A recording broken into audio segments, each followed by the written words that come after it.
अब सोचिए आप कि आपके प्राण बसे कहां हैं, आप कहां अटके पड़े हुए हैं।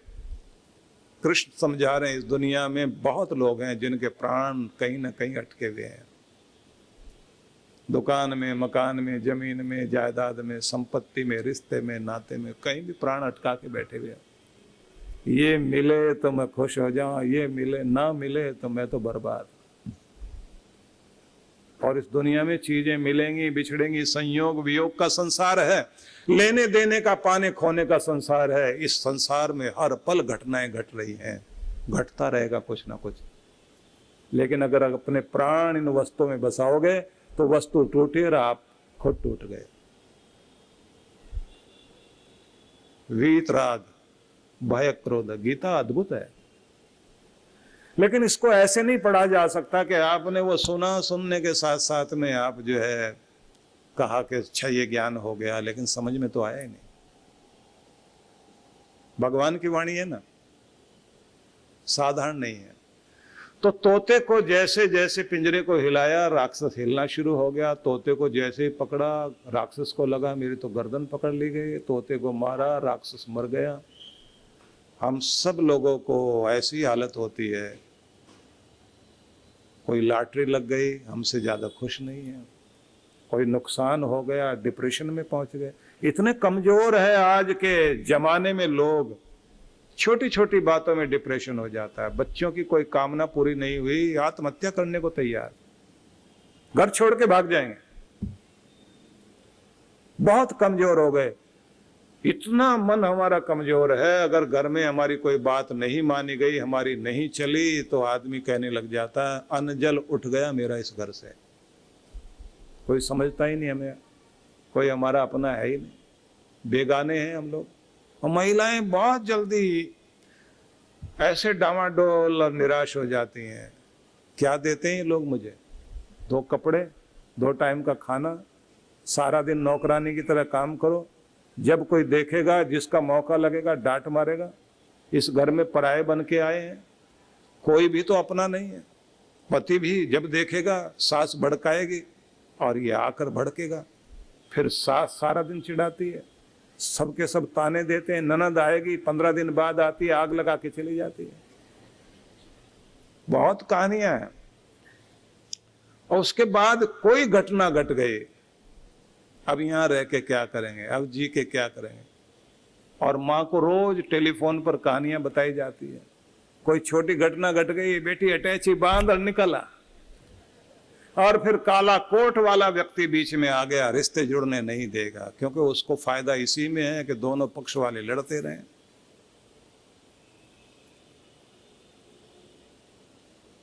आप सोचिए हम कितने कमजोर बने बैठे हैं। और इसका परिणाम यह है कि हम पूरी जिंदगी को ऐसे दुख में बिता देते हैं। सोचिए कि अगर सही रिश्ता ना बने तो 60% परेशानी तो रिश्ते के कारण ही होती है। चलिए, जैसा रिश्ता जुड़ गया अगर निभाना आ जाए तो ये बात सही है कि खराब को भी अच्छा बनाया जा सकता है। कुछ लोग अच्छे को भी खराब बना लेते हैं, लेकिन किसी की प्रेरणा तो हो, कोई तो समझाए। कभी कभी तो जुड़ने से पहले रिश्ता खराब करने वाले मिल जाते हैं। कार्ड बांट रहे थे शादी का, लड़के की दादी माँ, माता पिता वैन में बैठे हो, लड़का कार चला रहा है, कार्ड बांटते हुए जा रहे हैं। सारे कार्ड बट गए थे, कुछ खास खास लोगों के पास खुद ही जाना था उनको। अब एक्सीडेंट हो गया, गाड़ी पलट गई, दादी की मौत हो गई। अब बहम डालने वाले मिल गए, ऐसी लड़की घर में आ रही है, आते ही एक की तो मौत हो गई। अब पता नहीं आगे क्या होगा। पंडित के पास में चले गए, वो भी कोई ऐसा ही ज्ञानी मिल गया। उसने कहा ये तो बहुत अच्छा हो गया, टाइम से संभल गए, अभी पता लग गया, नहीं तो पता नहीं क्या होने वाला, कैसा पांव पड़ा है घर में। अभी तो वो आए भी नहीं, छाया ही पड़ी है अभी तो। अब वो आ गए मेरे पास, आते ही बोले जी क्या करें। मैंने कहा शादी करो। नहीं नहीं, ये बहम तो पूरी जिंदगी रह जाएगा। अभी तो वो आई भी नहीं, छाया पड़ी है, मौत हो गई घर में। मैंने कहा उसका रिश्ता किसके साथ जुड़ रहा है? बोले लड़के के साथ। मैंने कहा गाड़ी कौन चला रहा था? बोले लड़का। मैंने कहा लड़के को खरोंच आई? बोले बिल्कुल नहीं। मैंने कहा उसने अपना सुहाग बचा लिया, नहीं तो कोई भी बचने वाला नहीं था। हाँ ऐसा भी होता है। मैंने कहा ऐसा ही होता है। नहीं वो पंडित तो ऐसे कह रहा था। मैंने कहा उसको तो ये समझ आ रहा था ना कि आप डर रहे हो तो डराओ। नहीं पर अगर कुछ गलत हो गया, मैंने कहा गारंटी मेरी है। अब 12 साल के बाद वो लोग मुझे मिले अपने बच्चों के साथ में, और उसके बाद वो पति कहता है ये वही है एक्सीडेंट वाले। मैंने कहा ये वही नहीं है, ये वो है जो एक्सीडेंट से बचाने वाली है। आपके सोचने का ढंग गलत है। नहीं मैं तो मजाक कर रहा हूं। मैंने कहा मजाक भी ढंग से करो, दिमाग में गलत चीजें बैठा लोगे ना, आपके मस्तिष्क को किस तरह से कौन ट्रेंड कर देगा। नहीं लड़की मंगली है, हमें तो पता भी नहीं था। मैंने कहा मंगली है, दंगली तो नहीं है ना? नहीं, तब से झगड़ा तो नहीं है हमारे घर में। बहुत बहुत विचित्र बातें दिमाग में। और कमाल की बात है सारी हिंदुओं के लिए ही है। ना तो सिख का कुछ बिगड़ता, कोई राहु केतु उनका नहीं बिगाड़ते, न क्रिश्चियन का बिगाड़ते, न मुस्लिम का बिगाड़ते। सारे के सारे ग्रह नक्षत्र हिंदू के पीछे पड़े हुए हैं। कमाल की बात है। और उसमें भी महिलाओं के पीछे पड़े हुए हैं। भाई ज्योतिष शास्त्र को मानो जरूर, लेकिन इतने अंधे भक्त तो मत हो जाओ कि हर समय डरे रहो कि सारे के सारे ग्रह नक्षत्र आपके पीछे हैं। अगर परमात्मा का नाम आपकी जबान पर है और गुरु का आशीर्वाद आपके सिर पर है, कुछ नहीं बिगड़ने वाला है। सुरक्षित रहोगे, सुरक्षित।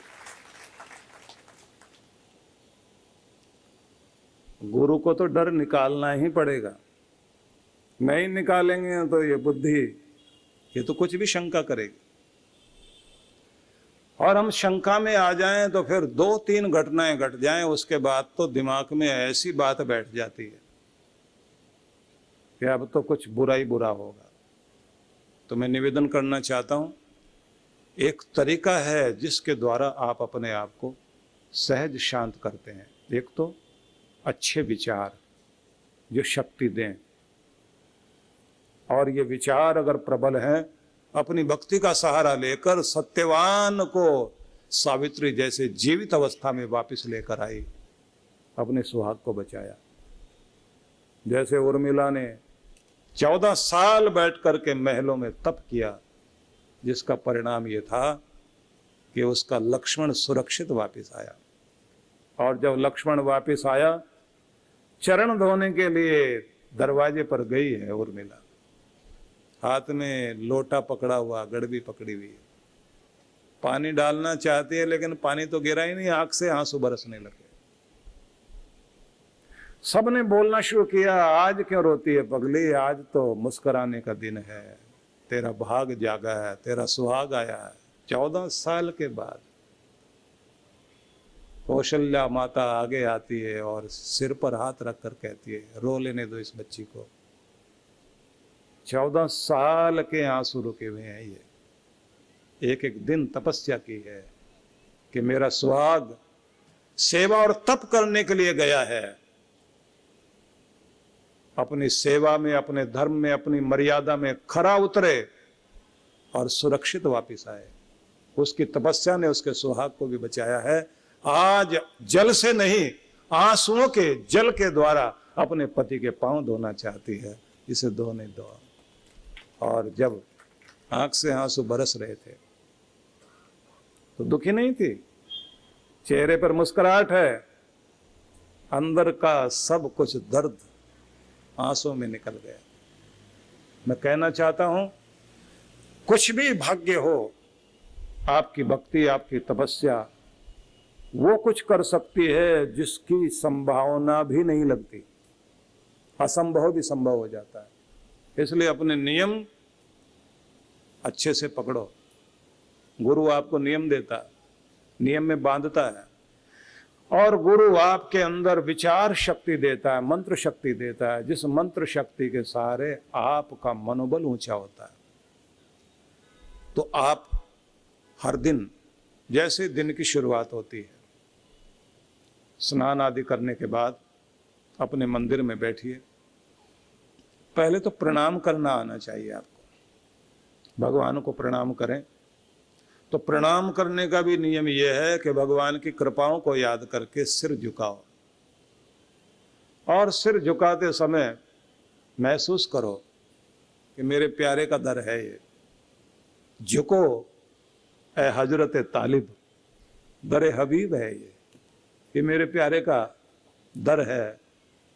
झुको ए हजरत तालिब, दर हबीब है ये, यही है वो दर जहां सर झुकाए जाते हैं।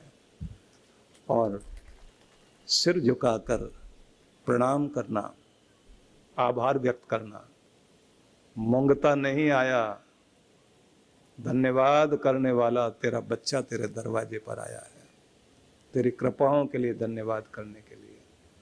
और जब आसन पर बैठो, गुणगान करो, स्तुति करो उसके महिमा का गुणगान करो। तू दयालु है, तू कृपालु है, तू क्षमाशील, तू पतित पावन, तू सबका दाता, तू सबका सखा, सबका साथी, तुझसे बढ़कर सगा कोई नहीं। हे मेरे प्यारे, तेरी महिमा अनंत है, मैं तेरी शरण में हूँ, तेरा नाम लेकर तुझसे अपना हृदय जोड़ने चला हूँ। तो आप उसकी स्तुति करिए थोड़ी देर, फिर नाम जपते जपते अपना हृदय भगवान से जोड़िए। जैसे हृदय वहाँ से जुड़ेगा, दुनिया के विचार हट जाएंगे, शांत होकर आप अनुभव करोगे कि आपके अंदर शांति उतर रही है, परमात्मा का दिव्य प्रेम अंदर उतर रहा है, दिव्य आनंद आपके अंदर आ रहा है। आप ऐसे खिल रहे हैं जैसे सुबह सुबह फूल सूरज की किरणों के साथ साथ खिलते हैं, ऐसे आपका रोमा रोमा खिलने लग जाता है। उसी स्थिति में बैठे बैठे आनंद मग्न होते चले जाएं। जैसे आनंद मग्न होते हैं, आपकी बुद्धि स्थिर होनी शुरू होती है, चित्त संभलता है, मन संतुलित होता है, आप सहज शांत एकाग्र होकर बैठे हुए हैं। उस अवस्था में जब आप उठकर चलते हैं तो आपका व्यवहार भी बदल जाता है। बहुत शांति में, बहुत प्रेम में आप जा रहे हैं, ऐसे जैसे आज दुनिया की सारी खुशियां प्राप्त हो गई। वो रूप होता है कि आप खजाना लेकर आए हैं भगवान का, तब स्थित प्रज्ञ वाली स्थिति में आप होते हैं। भगवान अर्जुन को समझा रहे हैं कि ऐसा व्यक्ति जिसकी बुद्धि स्थित हो गई है, मतलब अपने आपे में है, जो भक्ति में बैठता है, समाधि का आनंद लेता है, जो इस माया जाल से ऊपर उठ चुका है। माया जाल समझ लीजिए, इस पूरी दुनिया में परमात्मा के वो माया जाल काम करता है। जैसे पृथ्वी में आकर्षण शक्ति है, ऐसे माया में भी अपनी आकर्षण शक्ति है। वे चीजें आपको ज्यादा अपनी तरफ खींचती हैं जिनसे आपको बचाना है। जैसे स्वाद आपको अपनी तरफ खींचेगा। अब ये जो पानी पूड़ी वाले हैं, वो अपनी तरफ खींचेंगे आपको। आप खड़े हैं वहां, इतने बेचैन हो जाते हैं कि उसको ये कहते हैं भैया पहले मुझको दे। लेकिन आपको पता लगता है जब आप उसे देख रहे हैं कि वो बेच रहा है और खाने वाले खा रहे हैं, तो दूर से खड़े होके ये देखो कि ये बेच क्या रहा है। स्वाद, जीभ का लालच। सेहत है इसमें? बोले बिल्कुल नहीं। फिर क्या है इसमें? बीमार तो हो सकते हैं, इसकी तो गारंटी है, बाकी सेहत नहीं है। तो आप अपने आप को रोकोगे और आप क्या कहोगे? यही है माया जाल जो आदमी को ललचाता है और फंसाता है। वो जितनी भी चीजें दुनिया की, ये तो एक उदाहरण दिया मैंने, जितनी भी चीजें आपको दुनिया के आकर्षण की हैं, जो बांधती हैं लेकिन सही नहीं है, जहां आपके विवेक की परीक्षा होती है, जब आप उससे बाहर निकलते हैं तो पता लगता है अब आप समझदार हुए हैं। आप वहां खर्च करने लग जाते हैं। मॉल में गए, जरूरत है भी नहीं, खरीदते जा रहे हैं। खरीदने में मजा बहुत आता है। और जब वहां से लौटते हैं कोई पूछता है किधर गए थे, शॉपिंग के लिए गए थे। शॉपिंग शॉपिंग शॉपिंग कहते हैं, बड़ा मजा आता है। और वो जो बैग वैग तरह तरह के लटकाए हुए होते हैं, ब्रांडेड चीजें हाथ में लेके आ, और साथ में पूछने वाला, ओहो बहुत अच्छी अच्छी चीजें लाए हो। घर में आके आदमी कहता है इसकी तो जरूरत ही नहीं थी, क्यों खरीद लिया, पैसे भी खराब कर लिए।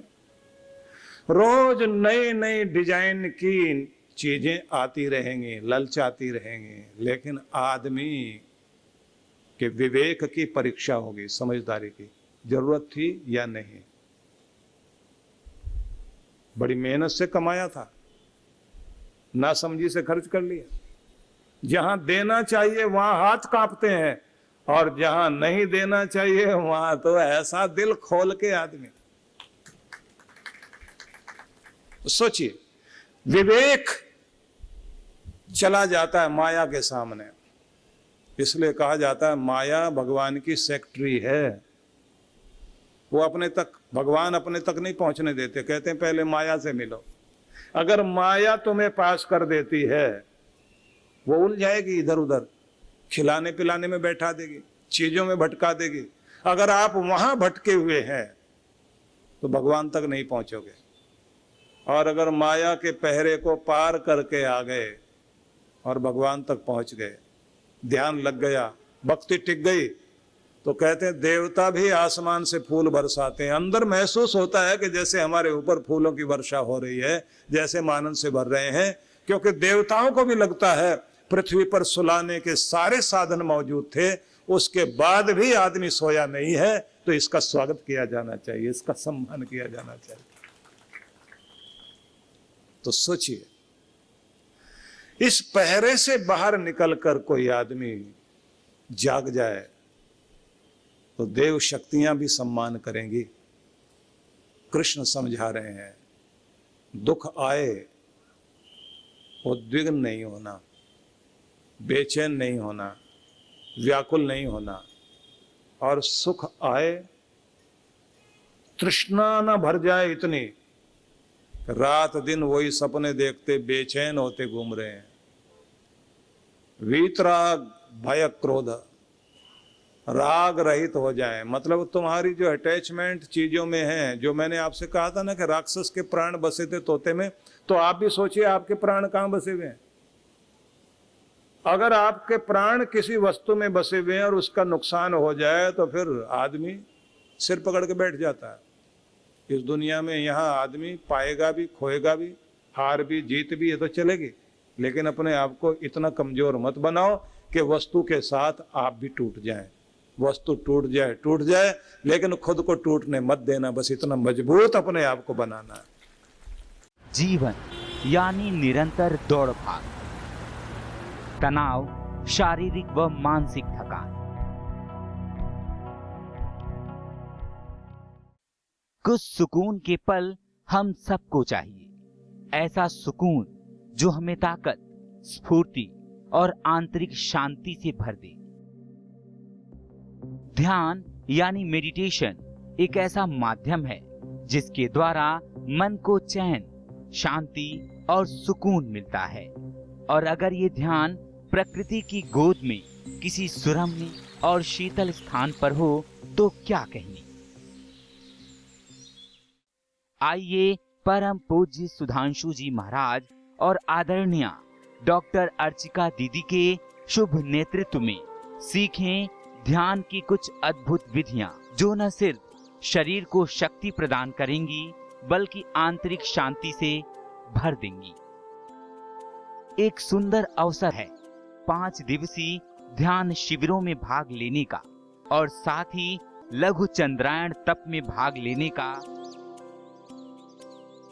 इन शिविरों की अनूठी बात है कि इसमें प्रमुख ध्यान की विधियां तो होंगी ही, जैसे प्राणायाम, स्वास्थ्यप्रद ध्यान, कुंडलिनी ध्यान, चक्र ध्यान, पिरामिड ध्यान, पंचकर्मा, विभिन्न यौगिक क्रियाएं इत्यादि। साथ ही साधकों को मंगल यात्रा, पूर्णिमा दर्शन, प्राकृतिक चिकित्सा के साथ साथ दर्शनीय स्थलों के भ्रमण का भी अवसर मिलेगा। सबसे खास बात यह है कि साधक मनाली के एक अत्यंत खूबसूरत रिजॉर्ट में निवास करते हुए इन सब कार्यक्रमों में हिस्सा ले सकते हैं।